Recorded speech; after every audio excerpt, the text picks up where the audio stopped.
Hey everyone, fresh new week, fresh new start. Activities are starting today. Today we're going to do something fresh. I am just gearing up and getting ready. Actually, the weather is actually very, very messy in Nairobi. I wanted to go in this vest, but now I'll be forced to pull on a jacket. So welcome. This is FTLTO with Ottis, where we document our experiences in life in video form so that anytime you need reference, you come back here. Keep on subscribing the button. Let's get ready. Let's go do this. Let's go. Sound. Come on. That's what they call me. I promise that you'll never be lonely. Peter Pan, that's what they call me. I promise that you'll never be lonely. Peter Pan, that's what they call me. I promise that you'll never be lonely. Hey, Hi. how are you? I'm well. So who's our guest today? This guest today is, I'm Ruth Ambogo. I how do I describe myself? I describe myself as an avid champion for the young people in all decision-making platforms and all important, fora. So I represent the youth in very many factions and platforms and areas, and I am a legal practitioner in the making and an avid politician. So very, very soon, sooner than you know it, I could be, sitting either in Parliament, in the National Assembly or Senate as one of your representatives very, very soon. It's something that has been in my heart for a very long time. I also, some people know me as a political analyst, so I do a lot of analysis of politics on current affairs and even, basically just contributing to the national discussion and discourse on media, TV, radio. In fact, I think I'm just from Radio Jambo this morning. So it's something that I think I love doing so much. It gives me life. It makes my days sometimes. It gives purpose to my weeks when things are not moving. Yeah, so I do that a lot, and very many other things. Mentor. What else? I cook chapati. Very good. Chapati is not tasty. Chapati is not good. I cook very good chapos. Yeah, so yeah, I'm a mentor, I'm an encourager, I'm a motivator. I am so many things. A daughter, a friend. Yeah. Ruth, would you let us come to one of your cookouts when you're cooking chapati so that you rate it? Yeah. I mean, you can come to one of my cookouts or one of these days. There's something I actually want to do with my chapati cooking skills. Because I noticed I'm one of those people who, I love cooking, but I prefer to cook when I'm cooking for other people. For me, yeah, I get a lot of, my psyche to cook comes from when I'm cooking for other people, when I'm cooking for a crowd of people who are hungry. So I've been thinking a lot about this chapati thing. There's something that is cooking. Can I distract your chain of thought a little? What do you think makes you stand out? Wow, what do you mean by what makes me stand out? I think Do you think you stand out? Let's start from there. Wait a minute, do I think I stand out? That's a difficult question. I think, I don't want to sound diplomatic, but I honestly feel that people occupy spaces. People have a way of commanding certain spaces. Yeah. Everybody has a space that they do command. If you ask me, do I think I stand out? I think the things that I'm good at, yeah, and that put me on the map. For instance, I think that I'm one of the few young people in the political analysis space, coming up in the governance space, very vocal in the governance space. So if you ask me if I stand out in general, I'd say there are areas that I feel that I do have an opinion and a say, and I not necessarily command, but I gather some level of influence in certain areas. Yeah. And politics, policy, political analysis is one of those things that I feel that with time I will soon stand out. So Ruth, yes. What is the one thing you count as a blessing in your life? Health. And I count it as a blessing. I feel like I count it as a blessing for the past 2 years. When I say health and good health, I mean being of good mental health. Whenever I am asked that question, that is the first thing that comes to mind, because my history for the past almost 5 years has always been marred by falling sick when the year begins. Yeah. So anytime that January finds me when I'm okay, when I'm in good spirits, in a good framework of mind, functional and not sick in a hospital somewhere, I count it as a blessing. Yeah.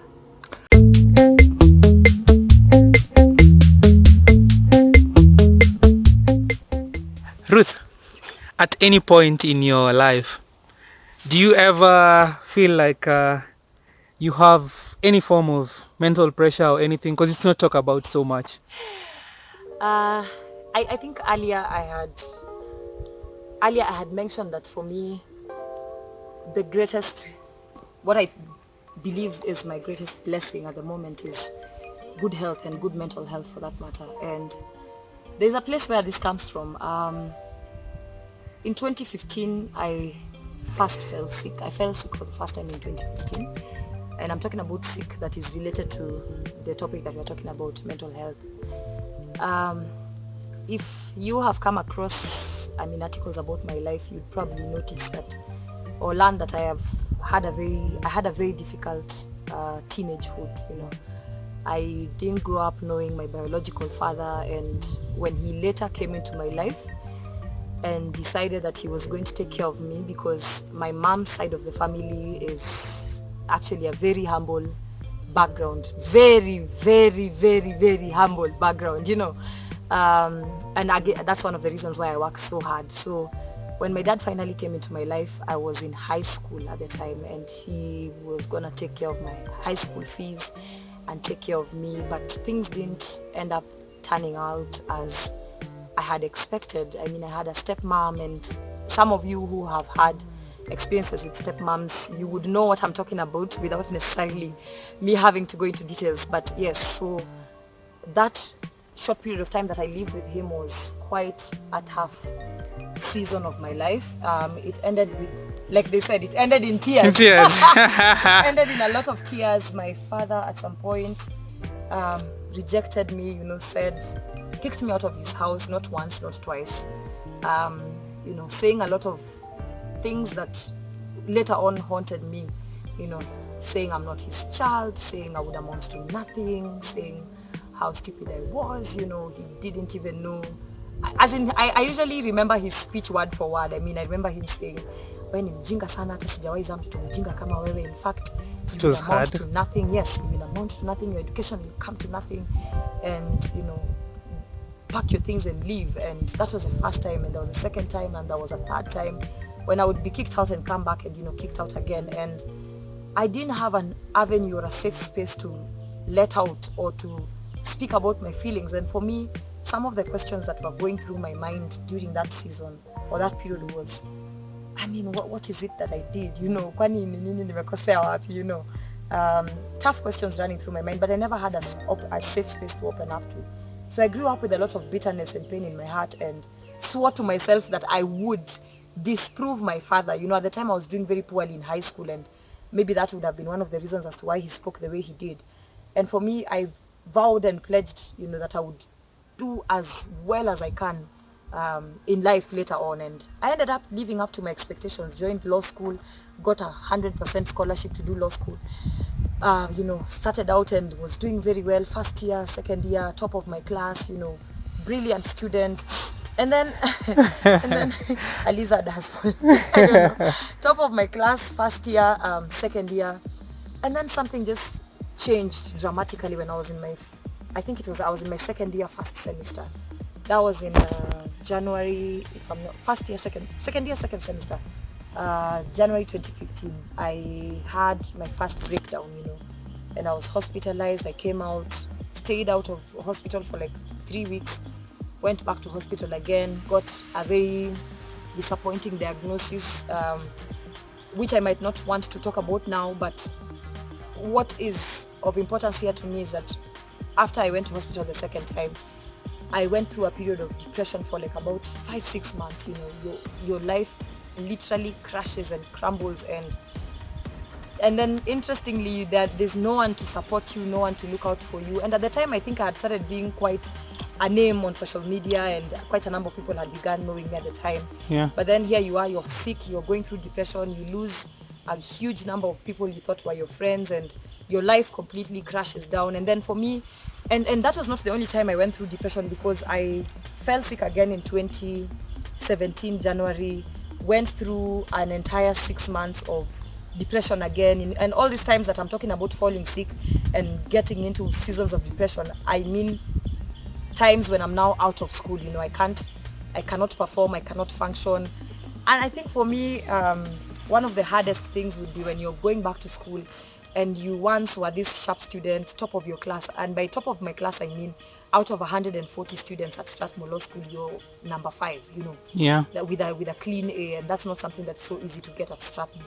So you're back to school, and you were once this very smart student, and suddenly you cannot even read through a paragraph of a reading that a lecturer has sent to you, or you're listening to the lecturer teaching and you're like, what is this guy talking about, or exams are coming and you cannot even muscle your brain literally shuts down. So I've gone through this period of going through depression probably about 3 or 4 times. And the last time that I went through it was in 2018. 2018 was actually really bad. I fell sick first time. I got out of hospital. 2 weeks later, I fell sick again and was hospitalized at one very crazy hospital in this Kenya of ours. And my experience there was not so good. I mean, at some point, You want a hug? I'm okay. No, at some point, I mean, for me, I have healed out of it. I healed through the process, and the pain usually comes when I think about how inhumanely I was treated. Yeah. The last time I fell sick. And I think for me, that is the time I resolved I would take care of myself and be so vigilant when it comes to my mental health to never find myself in that situation again. If you can probably zoom in, there's a mark here on my hand, yeah? Let's see if we can get it. I don't know if you can. There's a black mark somewhere. Yeah. So yeah, there's a black mark here on my hand. I remember my oh god, I remember my hands and feet were tied at some point, using ropes, and that was the time when I fell sick in 2018. My hands were tied, my feet were tied, and there were a lot of times when I would be locked up in solitary confinement. So basically everything that you watch in American movies happened to me at some point when I fell sick in 2018. And for me, that is where I got my wake-up call. I said, I looked at myself, I looked at the kind of future I have, I looked at the kind of present I have, I looked at the potential that I have, and I swore to myself to never find myself in that situation again. And I consulted so many people, and right after I came from hospital, I went through another 7 months of depression. At the time I was working for Pasaris, and I remember, I think I just have to talk about that woman. I think she's an amazing person. I really genuinely think that she's an amazing person. She was all out there to support me. She paid my hospital bills. She came to see me in hospital. And the hospitals I was in, those 2 times that I was admitted, actually began to treat me better when they noticed that Pasaris was my friend. Yeah. So the 2 times that she came to visit me, that's when things changed in both hospitals that I was hospitalized in 2018. She's such an amazing person. So when I was in that second hospital in 2018 in April, I remember I sat down with a counselor, and she kept telling me, Ruth, if you only could find it in your heart to forgive these people who hurt you when you were a child, when you were in your teenage years, so much would change for you. And she really took me through the entire process of identifying and accepting that first and foremost, it wasn't my fault that I was finding myself constantly in hospital. And she also, in a way, she kind of believed, she constantly kept telling me, I honestly don't think you have this condition that has been placed, over you, because she was not the only one. I had so many friends who would tell me, Ruth, this condition they're saying you have, we don't think you do have it. So she really talked to me for about, I think we had like 4 sessions with her when I was in hospital, and she made me believe in the power of forgiveness. And 2018, I made a decision that changed my life. I sat with my father, I actually called him when I was in hospital. We sat down, I spoke out my heart, I spoke to my stepmom, I vented and spoke about how they treated me when I was 16, 17. Yeah. It wasn't an immediate, pap kind of healing moment, but it took some time. 2018, I would constantly reach out to my dad, and bitterness bado iko. A lot of times you say matumesamehe msee, you say you've forgiven your husband, your baby daddy, or your boyfriend who hurt you, or somebody who raped you. But then there will be moments when you feel, the pain comes back, the memories come back. So for me, I worked through it. I continuously reached out to him. even though he would not reach back. I continuously looked for him. I would call him and would have long hours of just talking. And when the pain would come back, I would still, I would remind him that this is what you did to me. You robbed me of my early, adulthood. And eventually, I think I have gotten to a point where I can say I am healed, and my life has never been the same. The last time I went to see a doctor, she was a South African doctor, and she actually told me to completely, stop taking medication. And her advice was very simple: wacha makasiriko. She said, by then she was very clear with me. She said, by then, just learn how to take care of yourself, learn how not to get so overwhelmed with issues. And when things happen, and she told me one rule in life that I have lived by, and she wasn't the first one to tell me this, by the way. A very good friend of mine, again I must mention his name, Mark Bichachi, told me one statement that transformed my life: that you have the ultimate power over your mind. And out of your mind and your heart flows so many things. It is from the mind that you begin having negative thoughts, that you begin harboring pain and bitterness, and you begin makasiriko tu mingi, and before you know it, it transforms into you being gloomy the whole day. Next thing you know, you've been gloomy for 5 days, 6 days, 10 days. Before you know it, you're in a full depression mood. So he and Bichachi and the doctor told me, look, give me one piece of advice that I've lived by. If things happen and you have zero control over them, you have no business whining and crying about it for so many days, and it's now coming up to turn into something huge, something that you could have avoided. And I'm okay now. I'm fine. You have nice earrings. Thank you. Living my best life. Hey guys. So my name is Ruth Ambogo, and I've been having conversations that inspire greatness with Ottis. Why do you love to smile? Your smile is very genuine, by the way. I love to smile. Oh my gosh. Wow. Let me give you a story. When I was, I think, in my teenage years, in your teenage years, that's when most people struggle with self-esteem issues. That's when most people begin to accept certain parts of their bodies and notice certain parts of their bodies are not okay, or just general, how do I call it? There's a general peer pressure that comes in with people looking good and people looking fine. So I remember in my teenage years, one of the biggest struggles I had was my smile. I never used to be confident in my smile. When I was in high school, I would not smile. I can show you tons and tons of my high school photos where you will rarely see a smile. And then when I finished high school and got to campus, I remember there was a time I was dating some guy. There was a time I was dating some guy who once commented. Kat, let me ask you something. Are you dating right now? Ngoja kwanza nimalize story ya smile kwanza. So there was a time I was dating a guy who once commented about my smile, and he said I have a weird smile. Yes. And that got me thinking. That got me so concerned. For the first time somebody actually outrightly came and said, Ati, I think you have a weird smile. So I was like, wow, okay. So I became so conscious about it. And in fact, it's interesting that you're asking me this question, because today morning someone commented on a post I made 6 years ago, talking about affirming myself of the fact that I was actually beautiful, of the fact that I am confident in my smile. And I think I must have written that post right after that, because it was about 6 years back.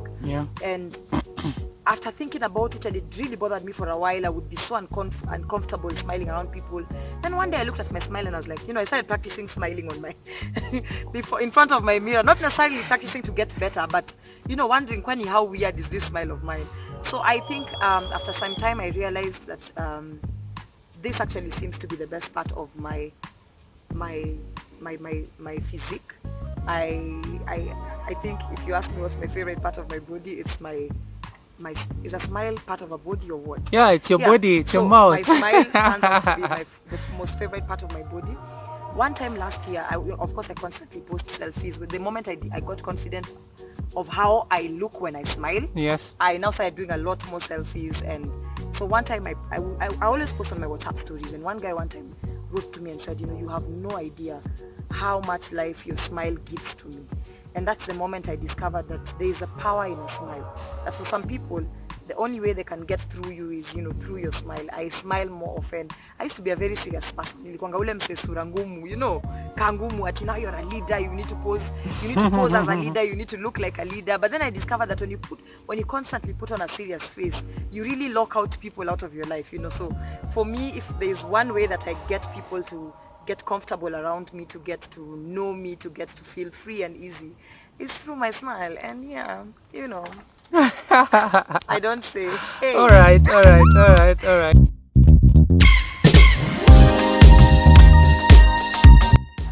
Ruth, Yes. you're a big name, right? That's what you think. Yes. Have you ever been in any scandals whatsoever or anything? I have been in once or twice I have found myself being mentioned in scandals.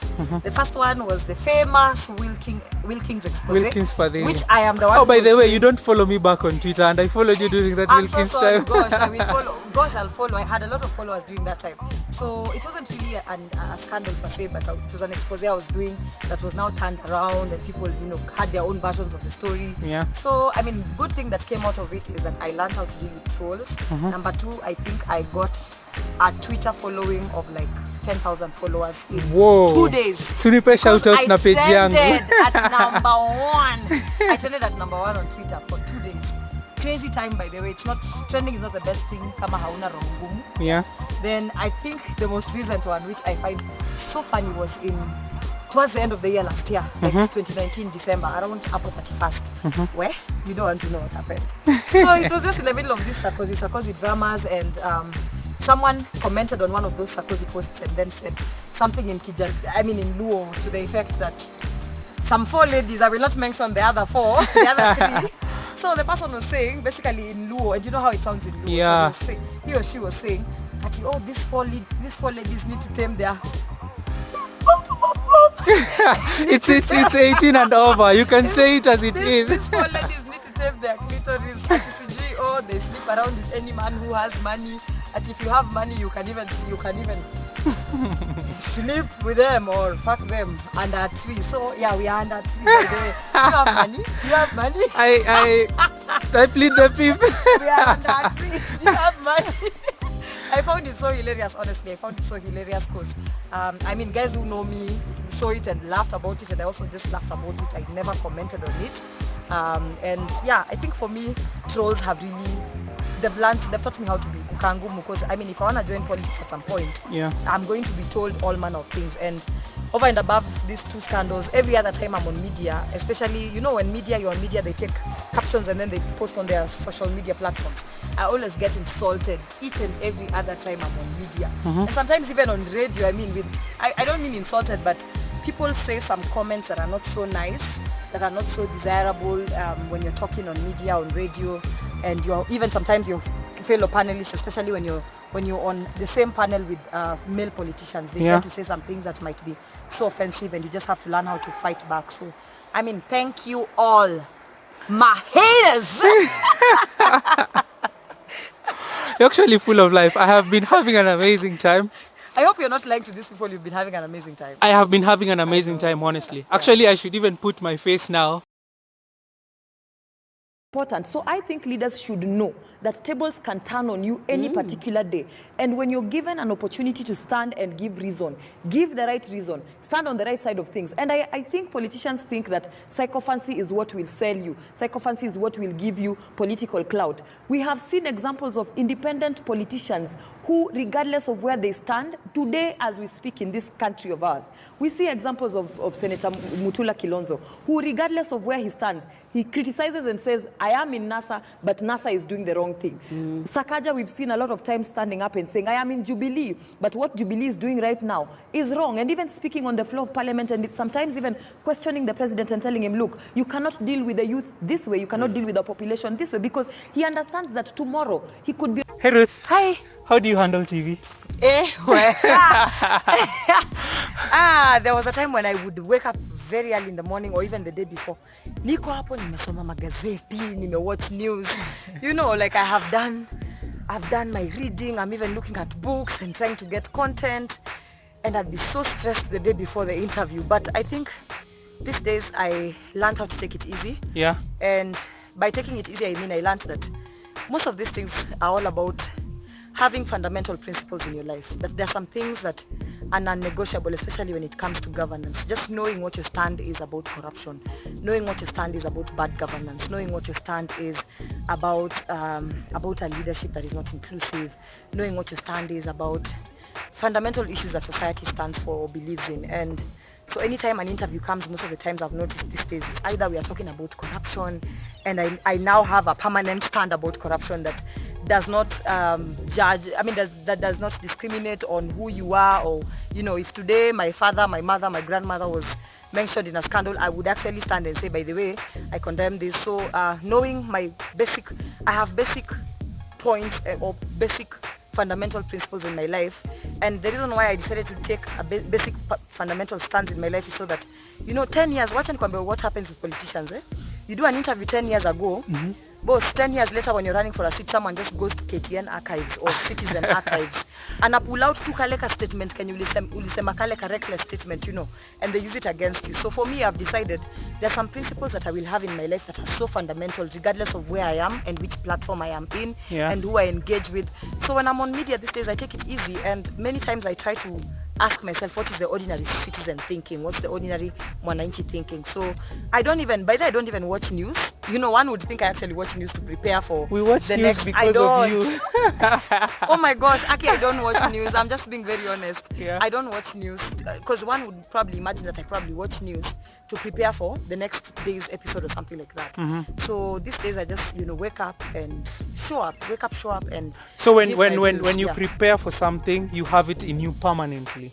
Yes, like for example, if we've spoken about corruption and we have done so many times on TV, you already know, like if you did research once about it, or if you read about it once, it sticks in your mind, and the next time the topic comes up, you just have basic concepts. But of key importance that I have to mention is before every show, there's a standard prayer or a standard wish I usually make to God. I tell God that here is a platform. This is a platform I have to represent a generation or an audience or let me say or an area of influence, are people that you called me to talk to on behalf of, and that is the young people. So I usually ask God to give me the right words to say, to use me as a vessel. So for me, that is the only, if there's any preparation I do before interviews, that is it. And then sometimes just reading articles online the day before, checking out what guys are saying on Twitter, and just browsing the news, because sometimes they can ask you facts and you don't have the facts. So the facts of the story and things like that.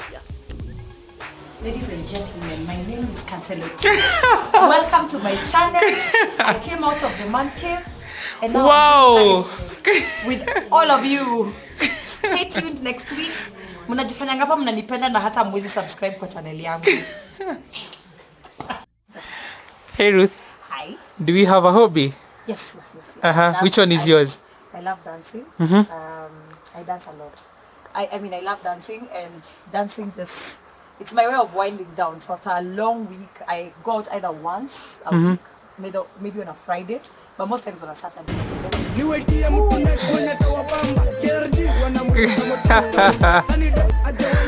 Your favorite song would have to be? I love sailors. Oh, you love sailors. So that's your best genre of music. Okay. Ruth, how did you get here? I got here by cycling. All the way. We are almost at the end. This is how I got here, by cycling. No, I'm kidding. I think one of the very first people to ever notice that I did have potential to get into politics and to advocate for people were my grandparents.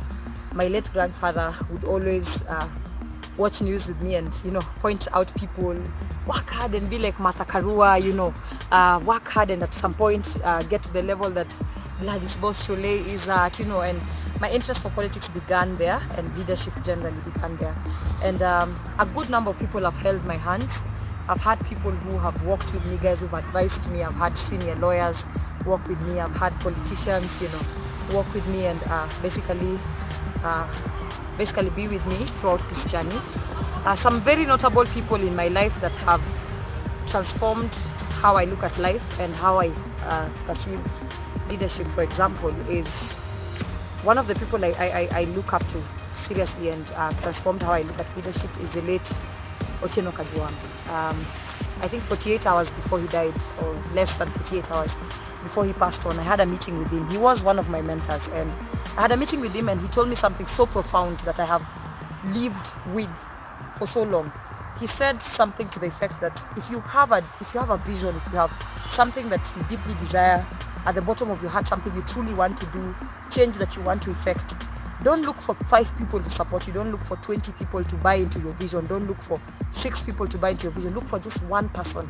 And one thing he insisted on is that this one person does not necessarily have to even have a clue about what you're doing or even to be passionate about what you're passionate about. It just needs to be someone who's willing to walk with you through the journey, someone who's willing to hold your hand, someone who's willing to open doors for you. And he kept on insisting and insisting that it just has to be one person.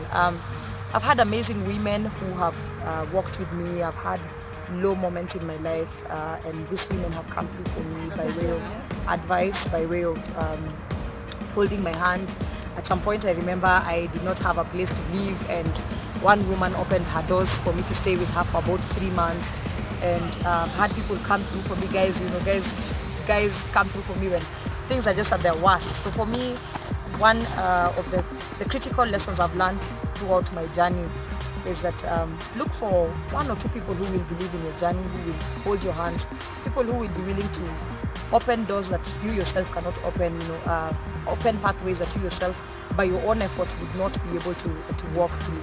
And my advice to people has always been, find that which is at the core of your heart, something that is at the deepest core of your heart, something that makes you move, something that makes you tick, something that annoys you so much. What makes you extremely happy, what makes you extremely sad, what makes you extremely worked up. That is where your purpose lies, and there's nothing that beats finding your purpose. I mean, finding your purpose beats your career, beats your life, your life financial goals, because at the end of the day, when you find what makes your heart tick, the money will come eventually. The good life that you're looking for will come eventually, because at the heart of purpose lies happiness. The moment I discovered that doing what I do now is what was my purpose, standing in the gap for the young people, standing in the gap for the current generation that we serve, knowing that not so many people do so, I began to find my happiness. So I mean, that is it for me, and I really do hope that within these few words of wisdom, someone will find inspiration. Yep.